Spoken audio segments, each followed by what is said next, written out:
I was living alone in an apartment for over a year. I slept alone every night in my bedroom until one night changed everything for me.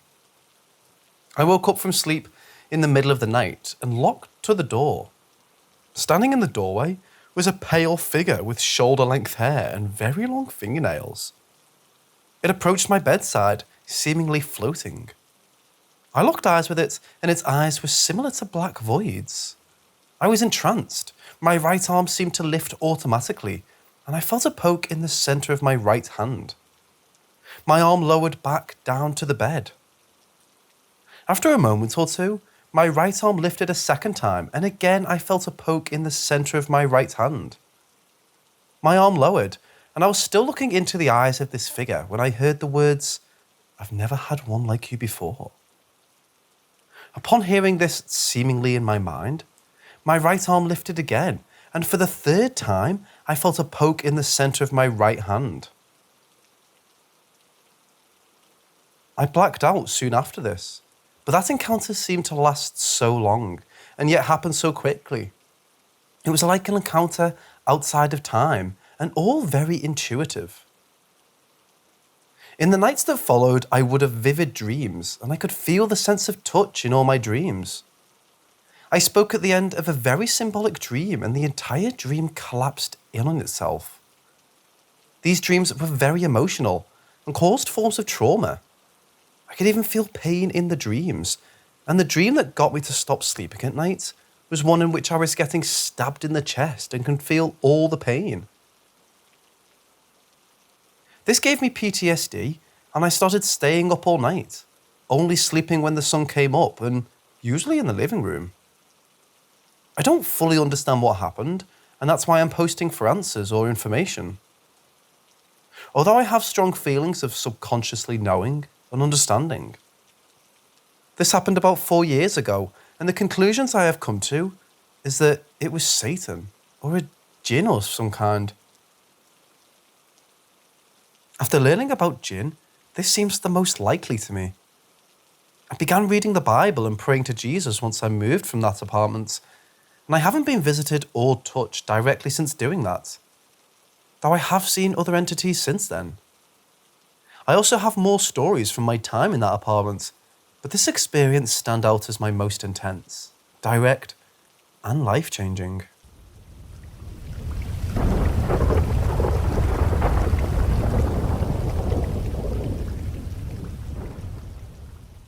For context, I live in a farmhouse on a plot of land that has been passed down through the family for 3 generations. The farm consists of a barn, a garage, and the refurbished house. The barn is 3 stories tall, with 1 main room and 2 small stalls on the side. Above the stalls is the loft and mow area. It takes a ladder to get up there, but as a child, I'd climb up the stall doors. One day, my brother and I were walking by the barn door to get to the wood pile. We heard a very faint sound of a train whistle. Confused, we went into the barn where the sound got louder. It sounded like the topical woot woot of a train. It was coming from the mow. We climbed up and located the sound under a tall pile of old boards. Digging through, the sound got louder and louder. That's when we discovered a wooden crate full of old trains that my dad later explained belonged to my grandpa. He had died on the property and loved trains while he was alive. As soon as we went to take the cover off the crate, the sound stopped. We looked over the trains. They were from way before small batteries existed, when you used to plug the set into a power source and the rails had little conductors that kept the train going. There was no way they could have come on without power. We weren't scared. We knew it was Grandpa coming to visit. It brought us both a warm and comforting feeling. Thanks for visiting, Grandpa.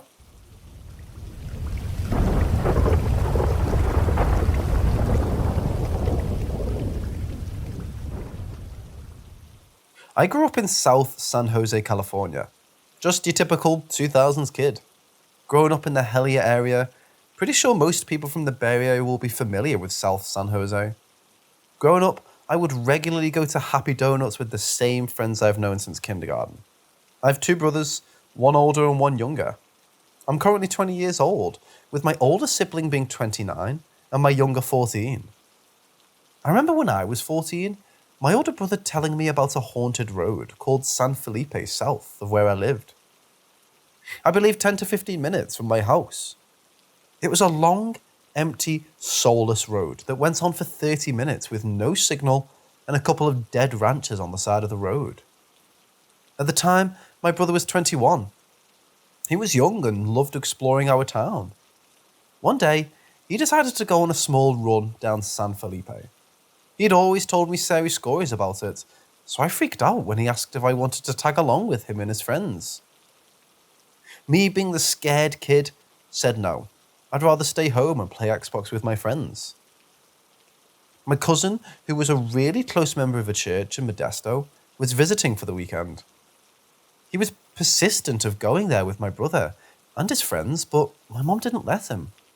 Anyways, about an hour and a half later, my brother comes in with his friends spooked about what had just happened. Oscar, who was my brother's best friend, came in shivering and crying about what he had just seen. La monja, the nun. He told my mom after we worried about what he had witnessed. La mire a un lado de la carretera. She was hitchhiking on the side of the road.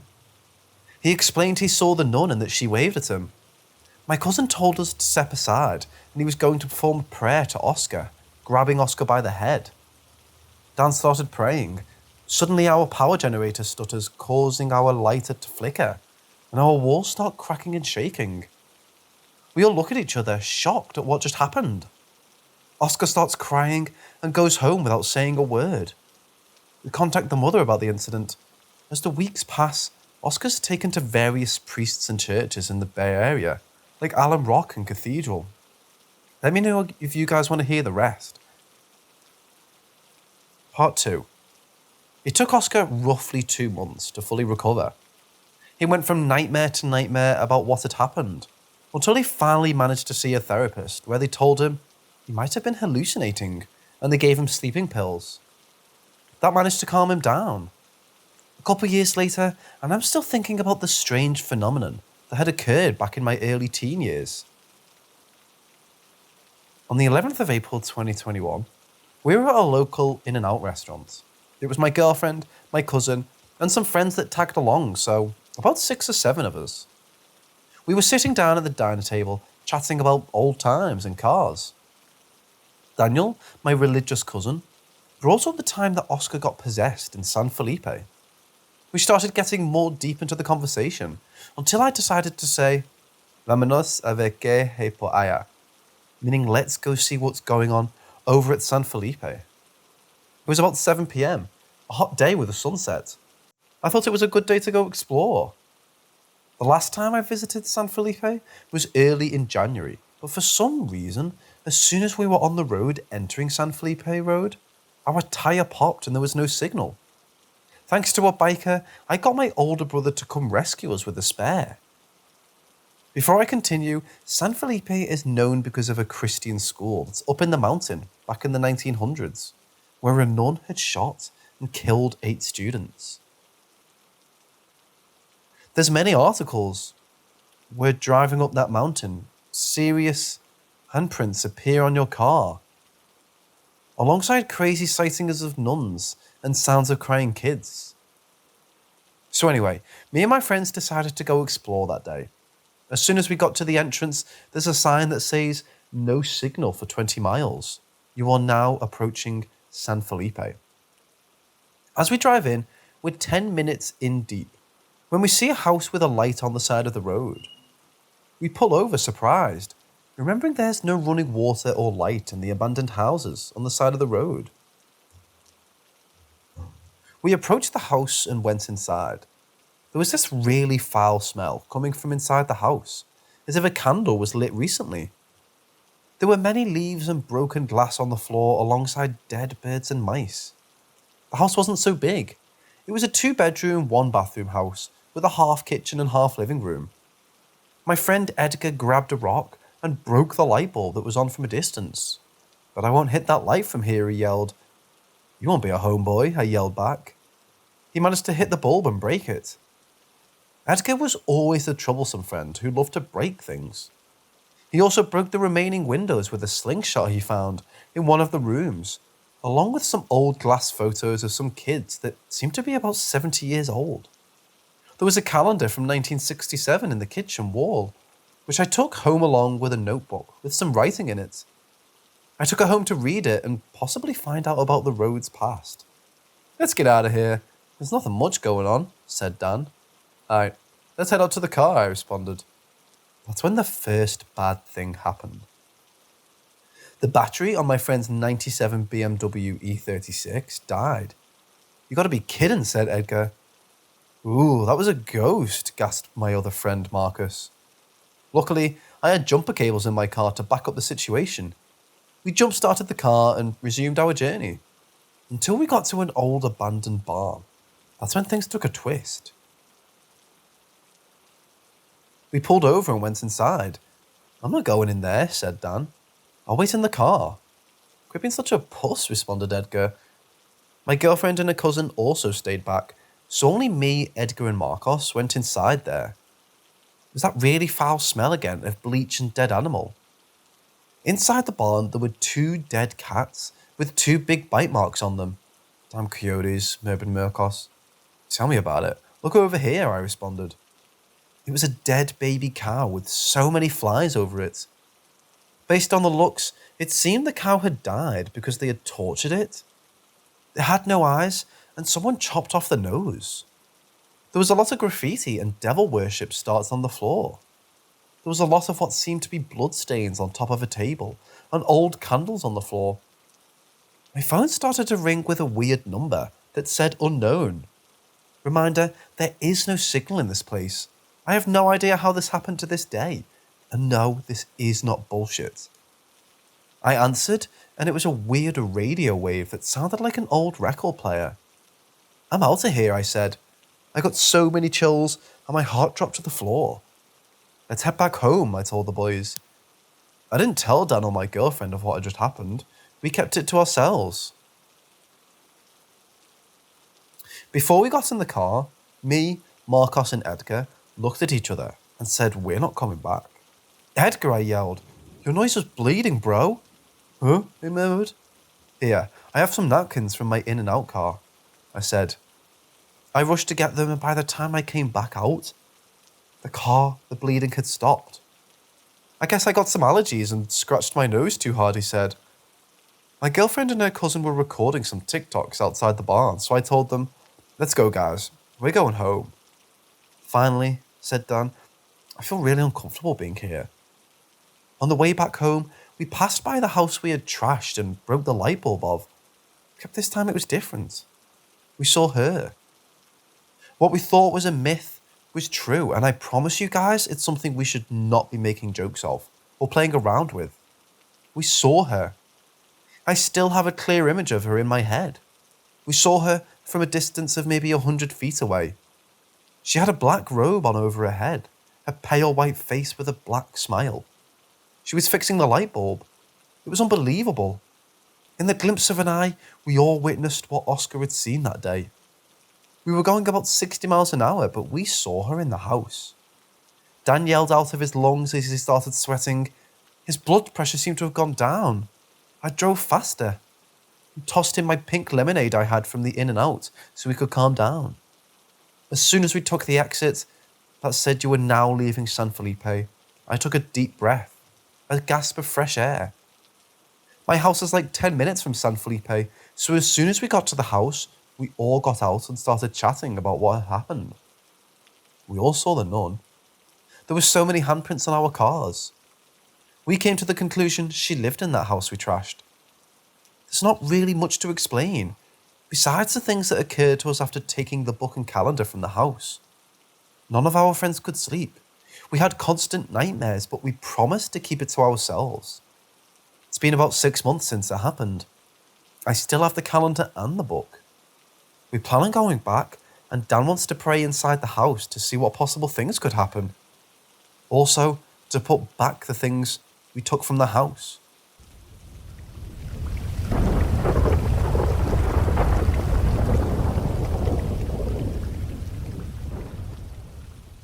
So last night, I went to sleep and fell asleep at 10:30 like usual.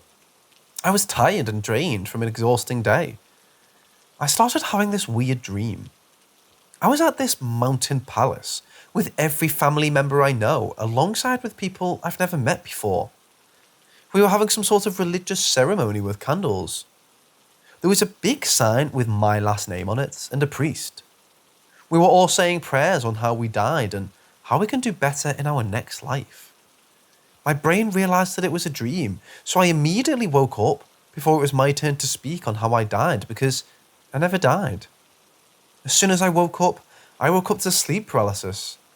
I couldn't move anywhere and my heart was racing so fast when I saw this black demon type of person staring at me.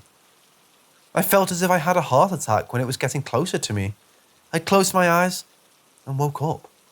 But this time, I woke up in this long, hollow, white room with a bed that went for miles. I was in that bed next to me. I saw all my family members, but everyone seemed to be in their 20s. I saw my mum and dad, my 2 brothers and my sister, and they were all the same age. They were all connected to some sort of machine with an oxygen machine in their mouth. This guy in a white suit approaches me with a paper and says, "You're not scheduled to wake up yet. Lay down and plug yourself back in." I followed orders and did as he said. I woke up again, this time taking a deep breath to turn off my alarm. I've been thinking about this the whole day today. Is it possible that I died and woke up in our afterlife? Someone give me theories or an explanation. Has this happened to anyone?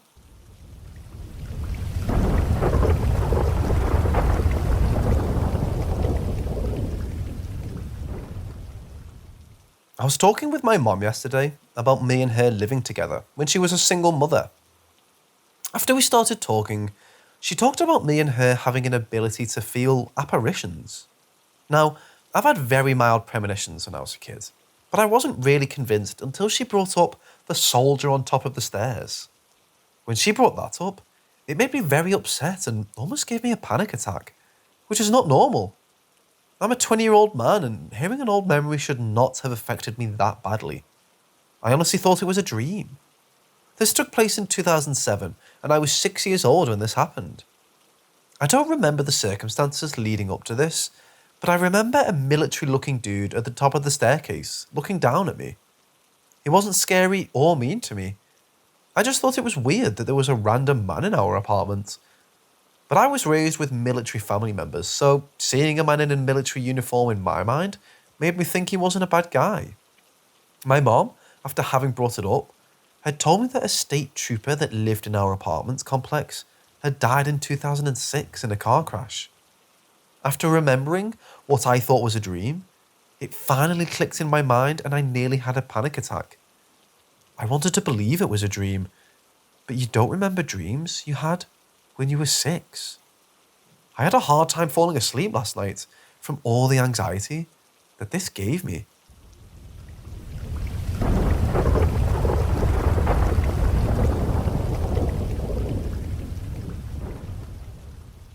For context, I've always felt like I've had a weird sense of the paranormal. It's just a feeling in my guts that I get.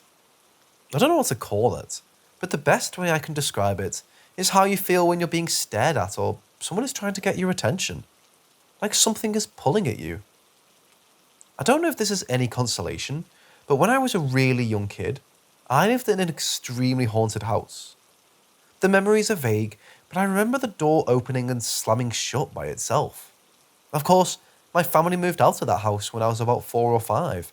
However, some memories are still vivid in my mind. If you're interested in hearing these experiences, I may post them, but they aren't very detailed as I was very young, and my memories are foggy. My mom used to tell me that the women in our family could see spirits and stuff. I wasn't sure if it was just her being superstitious, or if I just didn't want to believe her, because, yeah, it's scary as hell. I normally try to brush it off, even though I remembered what happened in our old house. I believed in the supernatural, just not to the extent my mom told me. Well, when I was in about 4th grade, I believe, our neighbour was murdered. He was a really nice old man.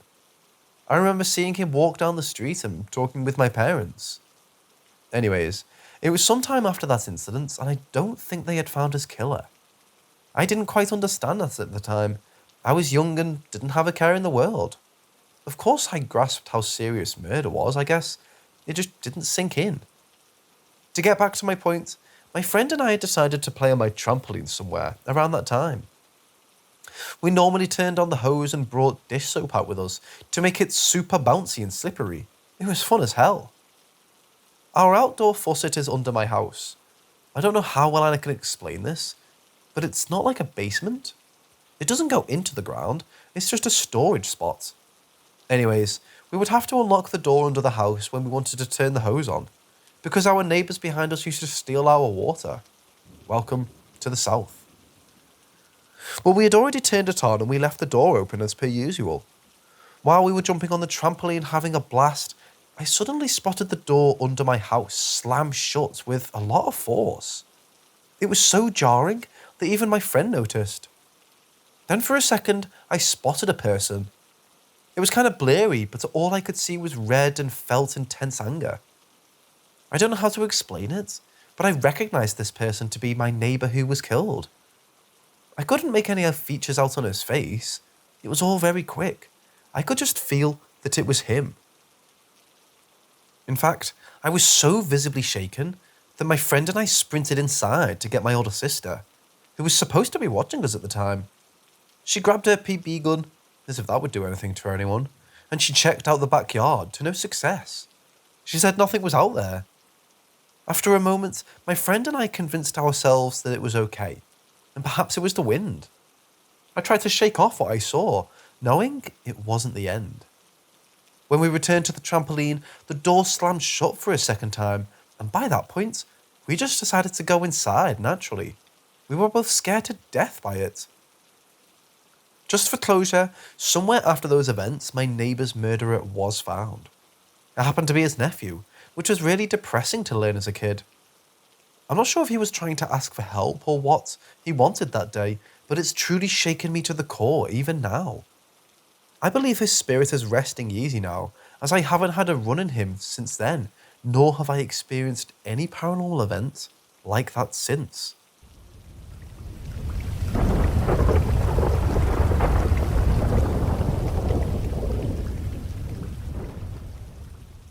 Alright then, this happened to my sister, but I was in the house at the same time. It was about 6 years ago, and our parents had gone out for the night. Our older sister was staying at a friend's house, and our brother was asleep because he had a hurling match earlier that day. Hurling is the national sport of Ireland, if you're wondering. Anyway, it was around 11 PM and my sister went upstairs to get a blanket, while I was setting up a movie and snacks.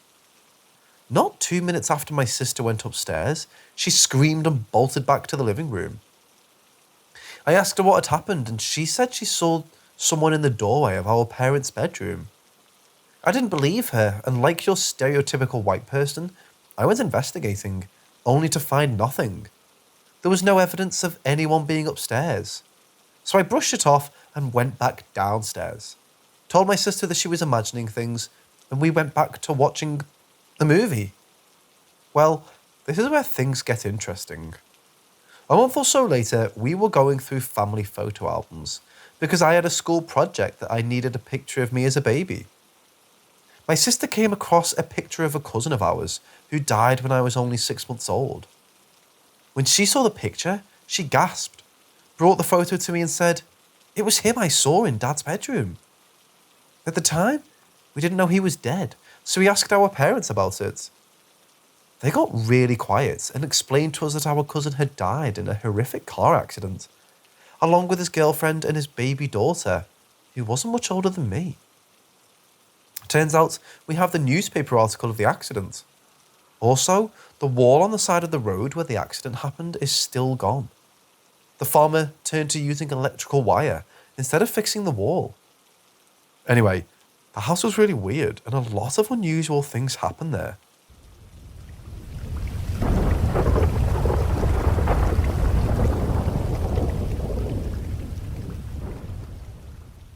Moving from a small town to a large city at a fairly young age, had to be one of the biggest adjustments I've ever had to do. I knew no one. I had no idea how different it really was. I had no reason to think about it before we had to move. Not only was the living much different, but so were the people and the experiences. So many more buildings, cars, and people, and the dangers that lurked only just began to come so real for me. I've always had strange things happen to me that couldn't be explained, but I would shrug them off. I would play it off as if I was just tired most times and making myself see things that weren't really there. Besides, I had no one to talk to about these strange encounters, and I was a young teenager. Who would really believe these outrageous things I would come up with? The church-going family we just wouldn't allow such nonsense. The Lord protects us from all evil. You know, that kind of jazz.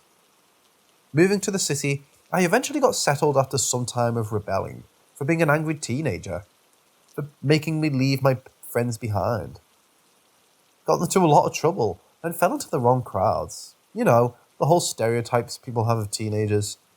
I seemed to allow myself to live up to those stereotypical standards most had. I knew I was doing wrong, but I didn't care. Found myself in some sticky situations that finally led to a friend that showed me that what I was doing wasn't getting me anywhere in my life. For this story, we'll call him Bob. Bob was an older man. He was, I'd say, at least 12 years older than I was. I was 13 at the time we met. He had moved in downstairs from us with a friend of his that my parents knew. We met while helping his friend move furniture out of his apartment to have his carpets cleaned. Fast forward some time, and Bob and I became close friends. Yes, it was odd being friends with someone so much older than I was, but somehow it worked at the time. There was this cemetery that was up the street from our apartment complex.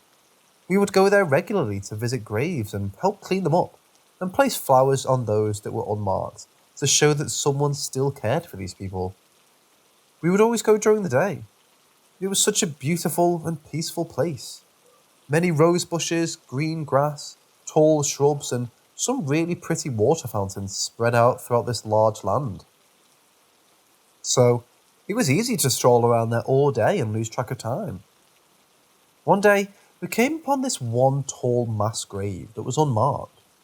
It was so old that the headstone was crumbling, and the lot it was on was caving in, and had a hole about a foot or so deep just under the concrete slab. We were both curious about it, and would visit this grave a few times this one week. We weren't sure what it was about this grave that drew us back to it each time, but we visited this person quite often. I can recall this time we had gone later in the day. It was just an hour or so until it got dark. And we were never there when it was dark because they locked the gates, and if they found you there after a certain time, would kick you out.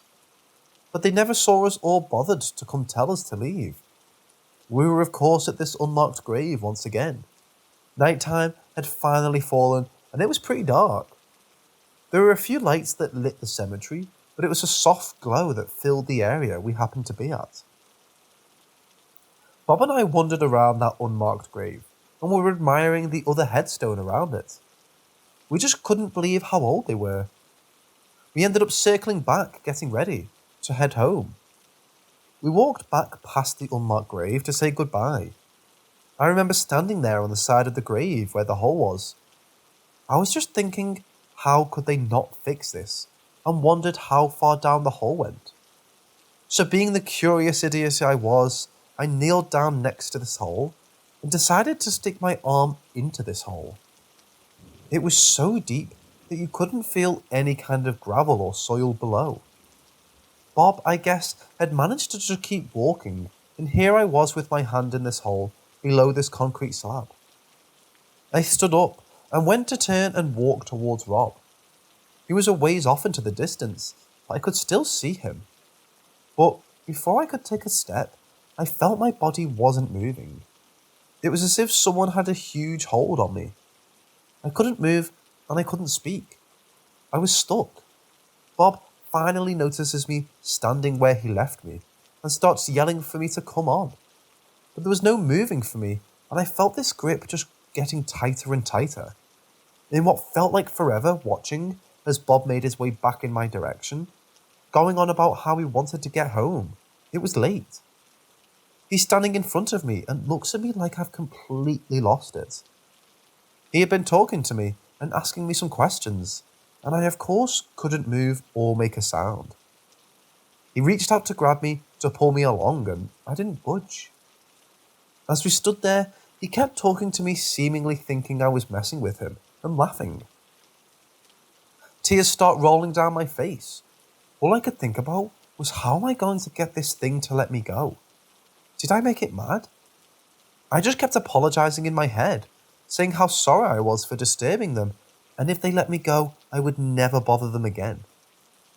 I'm assuming they must have known I was sorry for what I did. I dropped to the gravel and I quickly bolt up and take off running. I ended up leaving Bob behind. He came back knocking on my door the next day, asking what happened. I had no idea how to even explain what I had experienced. All I know is I've never bothered that grave again.